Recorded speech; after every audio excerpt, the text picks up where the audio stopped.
Halo, Assalamualaikum warahmatullahi wabarakatuh. Selamat datang di channel Kuliah Akuntansi on YouTube. Belajar seputar akuntansi dari YouTube.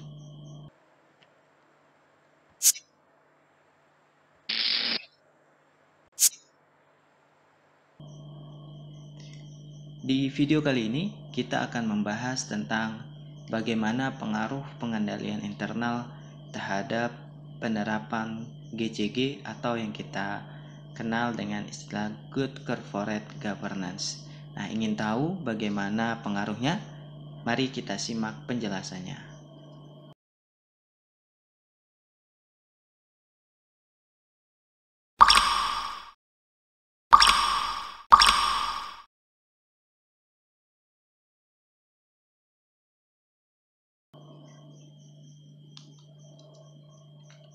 Sebelum kita menjelaskan lebih jauh tentang bagaimana pengaruh antara pengendalian internal dan GCG itu, nah kita akan mempelajari dulu apa sih yang dimaksud dengan GCG itu sendiri. Nah, ada beberapa definisi yang beredar tentang GCG baik di buku ajar maupun di berbagai media, baik online maupun offline. Nah, di sini saya akan menyampaikan definisi dari GCG menurut World Bank. Nah, apa dia?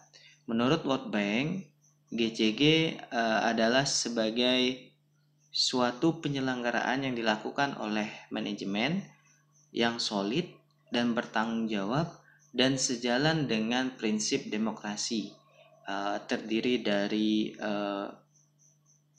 untuk mencapai titik efisien, menghindarkan salah alokasi dana investasi, pencegahan korupsi baik secara politik maupun administratif, serta menjalankan disiplin anggaran serta menciptakan legal dan framework bagi pertumbuhan aktivitas usaha.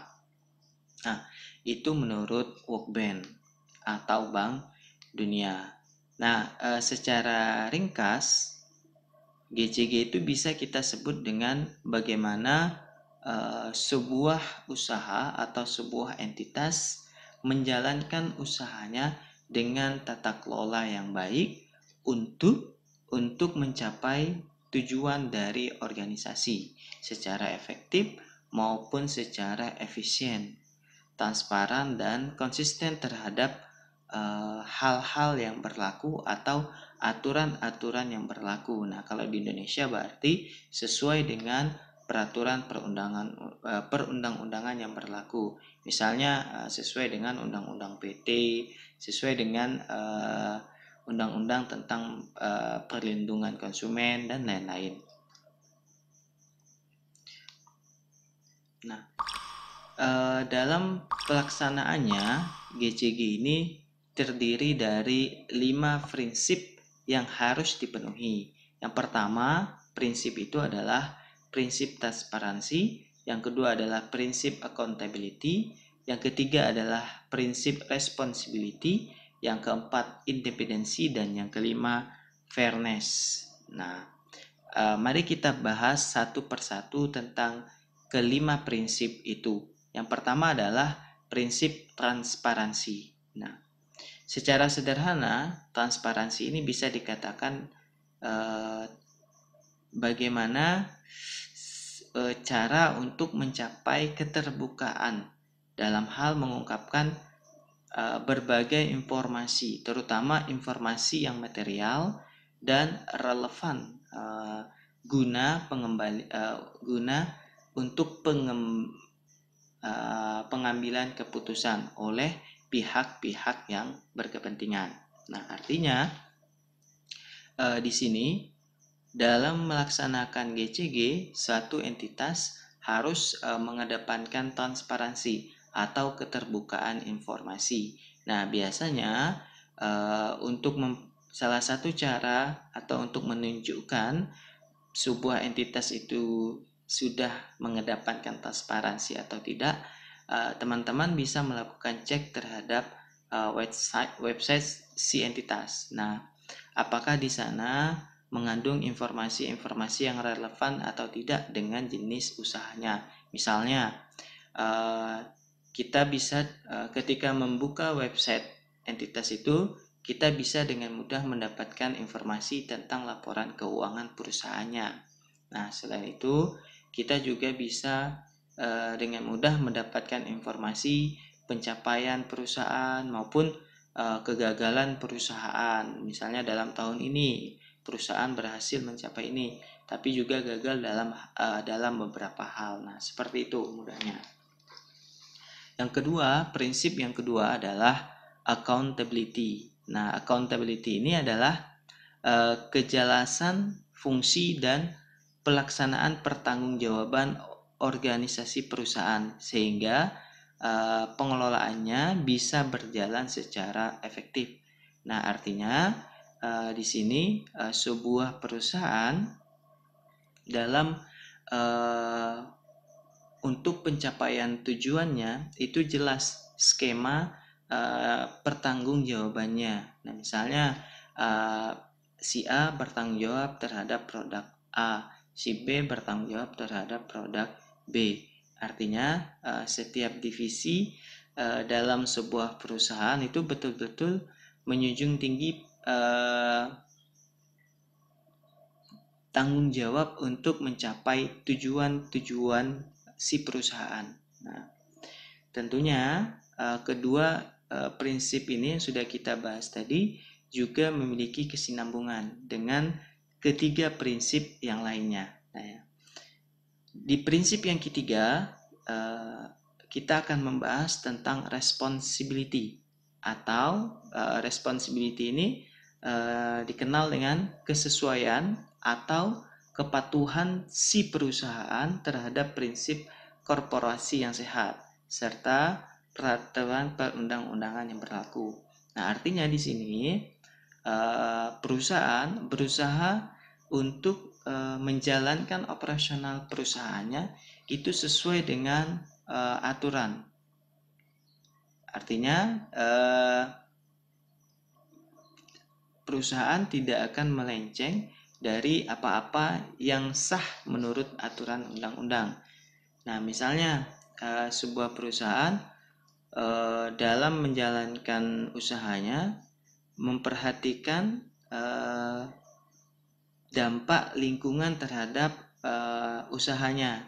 Nah, sesuai dengan peraturan perundang-undangan. Misalnya ada perusahaan yang menghasilkan limbah. Nah, perusahaan ini juga harus memperhatikan peraturan yang berlaku tidak hanya terkait dengan usahanya, tapi juga tentang bagaimana pengelolaan limbah hasil usaha agar tidak mencemari lingkungan. Nah, seperti itu. Misalnya, perusahaan yang menghasilkan limbah dilarang membuang limbah langsung ke sungai atau ke aliran air, tapi harus melakukan filterisasi terlebih dahulu. Baru hasil finishnya, hasil akhirnya boleh dibuang ke aliran air. Nah, seperti itu. Perusahaan harus mematuhi aturan itu. Jadi jangan sampai ada perusahaan yang dia menghasilkan limbah, dia tidak mematuhi aturan peraturan undangan yang berlaku, sehingga terhadap limbah buangannya itu tidak diperhatikan, langsung buang aja ke air yang mengalir. Nah, seperti itu. Otomatis kalau entitas tidak mematuhi peraturan yang berlaku itu tentunya akan memberikan dampak yang buruk terhadap lingkungan. Nah, seperti yang saya contohkan tadi. Prinsip yang keempat yaitu adalah independensi.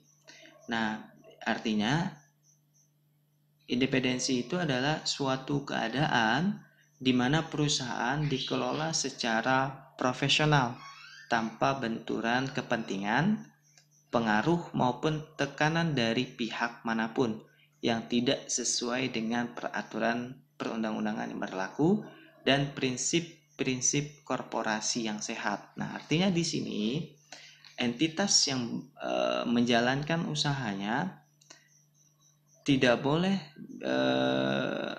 dipengaruhi oleh pihak-pihak yang dimana pengaruhnya itu bisa berdampak buruk terhadap kepatuhan perusahaan terhadap aturan yang berlaku. Nah, saya contohkan seperti yang ada dalam perusahaan maupun mereka yang berada di luar perusahaan itu harus mengedepankan aturan yang berlaku atau peraturan perundang-undangan yang berlaku. Jadi tidak semerta-merta karena mungkin di luar ketika dia di luar dia memiliki posisi penting dalam sebuah organisasi maupun yang lainnya sehingga bisa mempengaruhi operasional si perusahaan itu. Nah, itu yang tidak diinginkan dari prinsip good corporate governance ini.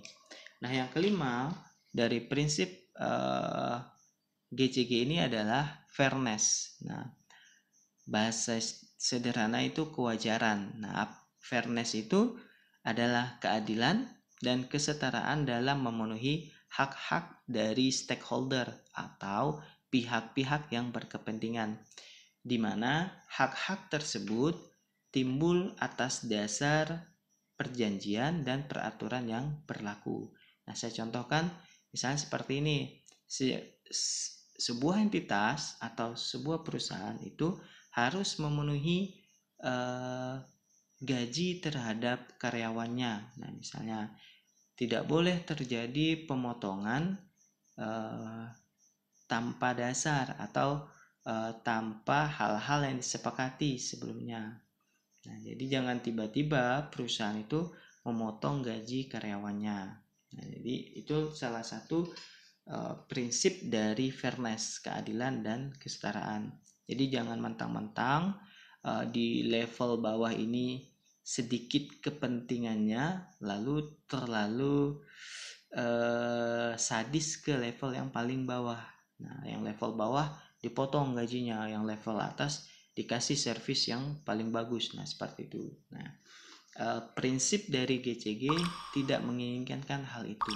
Jadi ketika prinsip fairness ini diberlakukan, maka setiap stakeholder, karyawan maupun dia berada di bottom dan di top, dia akan mendapatkan perlakuan sebagaimana mestinya, mendapatkan honor atau gaji sesuai dengan prestasi kerjanya. Nah, tidak ada istilah saya tidak senang sama dia, jadi gajinya saya potong. Nah, tidak ada istilah itu.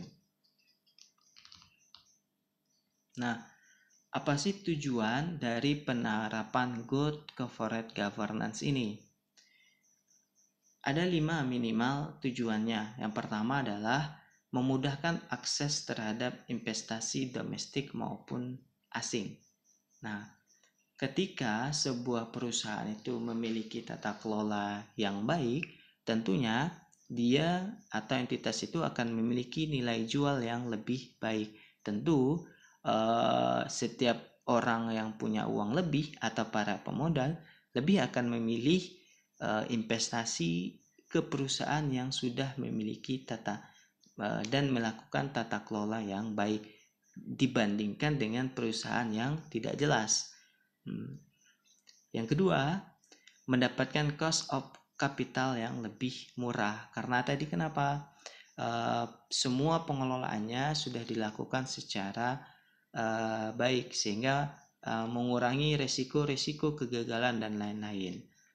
Tujuan yang ketiga adalah memberikan keputusan yang lebih baik dalam meningkatkan kinerja ekonomi perusahaan.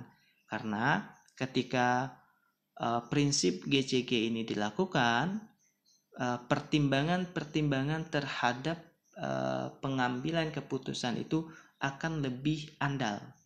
Jadi sangat kecil resikonya bias karena tadi tata kelola sudah baik, penuh pertimbangan dan kehati-hatian dalam operasional perusahaan. Yang keempat, tujuan dari GCG ini adalah meningkatkan keyakinan dan kepercayaan dari stakeholder terhadap perusahaan. Ini otomatis. Ketika perusahaan itu sudah menjalankan usahanya dengan baik, pengendalian internalnya mumpuni, seseorang ditempatkan sesuai dengan kualifikasi, bukan sesuai dengan dia dekat dengan siapa, atau bawaan siapa, atau keponakan siapa misalnya. Tentu kepercayaan timbul kepada perusahaan itu. Nah, bahkan bisa jadi investor-investor yang potensial itu akan merubah keputusan, misalnya sebelumnya tidak tertarik menjadi sangat tertarik untuk berinvestasi ke perusahaan tersebut. Yang kelima, tujuan dari GCG ini adalah melindungi direksi dan komisaris dari tuntutan hukum. Kenapa? Karena tadi seperti yang saya jelaskan, ketika pengelolaan perusahaan sudah dilakukan dengan baik, tentu resiko-resiko bias itu akan sangat sedikit atau sangat kecil bisa terjadi. Mungkin pelanggaran hukum dan lain-lain, korupsi itu sangat sedikit kemungkinan terjadi ketika GCG sudah diterapkan sebaik mungkin di sebuah entitas